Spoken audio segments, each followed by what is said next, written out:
Hello students, मैं doctor Anupreeta Mishra.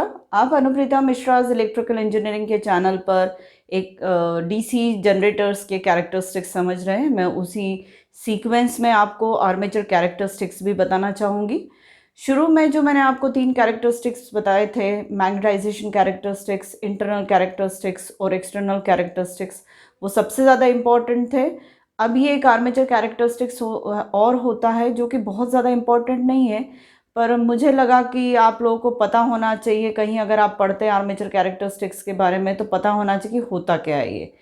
तो ये कैरेक्टरिस्टिक्स हमेशा फील्ड करंट और आर्मेचर करंट के बीच में ड्रॉ किया जाता है, और आर्मेचर कैसा है वो समझने के लिए इस कैरेक्टरिस्टिक्स को, मतलब आर्मेचर वाइंडिंग जो प्लेस हुई है उसका रेजिस्टेंस कैसा है, और आर्मेचर कंडक्टर्स कैसे हैं, और स्लॉट्स कैसे कटे रोटर पे, क्या क्या प्रॉब्लम्स है, उन सब को ये इंडिकेट कर देता है। अब इन प्रॉब्लम्स को ये कैसे इंडिकेट करता है, तो आर्मेचर से रिलेटेड हमारी 2 प्रॉब्लम्स है। एक तो आर्मेचर रिएक्शन और आर्मेचर रेजिस्टेंस की वजह से जो आर्मेचर ड्रॉप होता है आर ए, इन दो आई ए आर ए, ये 2 प्रॉब्लम्स हम बोल सकते हैं।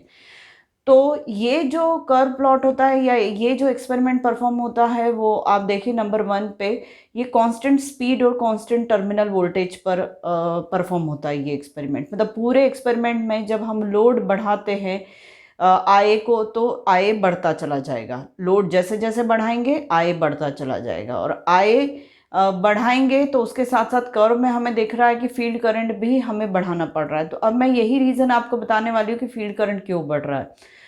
हमें मेंटेन करना है कांस्टेंट टर्मिनल वोल्टेज, और कांस्टेंट टर्मिनल वोल्टेज लोड बढ़ाने पर तो नॉर्मली नहीं मेंटेन हो सकता। क्यों? देखिए आप राइट साइड में मैंने V T is equal to E A O generated voltage open circuit का, और फिर जैसे जैसे लोड एग्जिस्टेंस में आता है तो आर्मेचर रिएक्शन होने लगी और आई आर ए ड्रॉप होने लगा, और जैसे जैसे आई बढ़ता चला जाएगा ये दोनों ड्रॉप्स ई ए आर और आई आर ए बढ़ता चला जाएगा। तो वी टी कॉन्स्टेंट कैसे रहेगा, क्योंकि यहाँ तो हम आई और आई एफ के बीच में कर्व प्लॉट कर रहे हैं। आई हमें बदलना है, आई हमें बढ़ाते जाना है, तो आर्मेचर रिएक्शन भी बढ़ती जाएगी और आई आर ए भी बढ़ता जाएगा। तो और वी टी अब कांस्टेंट रखना है, कंडीशन हमारी कि वी टी कांस्टेंट रखना है। तो फिर एनी हाउ हमें ई ए आर का जो ड्रॉप हो रहा है लोड बढ़ाने पे, या आई ए आर ए ड्रॉप हो रहा है, इन दोनों को कंपनसेट करना पड़ेगा। और ये दोनों तभी कंपनसेट हो सकते हैं जब हम ओपन सर्किट जनरेटेड वोल्टेज का की क्वांटिटी बढ़ा दें। और ई A O open circuit generated voltage की क्वांटिटी कैसे बढ़ सकती है? अगर हम फील्ड करंट बढ़ाएं और उसकी वजह से ज़्यादा फ्लक्स प्रोड्यूस करवाएं, तो ये फ्लक्स ज़्यादा ईएमएफ जनरेट करेगा, इतना कि आर्मेचर ड्रॉप और आईआरए ड्रॉप को ये मैनेज कर दे। मतलब वो टर्म मैंने यहाँ पे वी टी को कांस्टेंट रखने के लिए जो मैंने नेक्स्ट इक्वेशन लिखी है उसमें V T constant is equal to E A O minus E A R minus I A R A plus E A O extra लिखा है। ये ई ए ओ एक्स्ट्रा कितना है? ई ए आर और आई ए आर ए के ड्रॉप के बराबर है।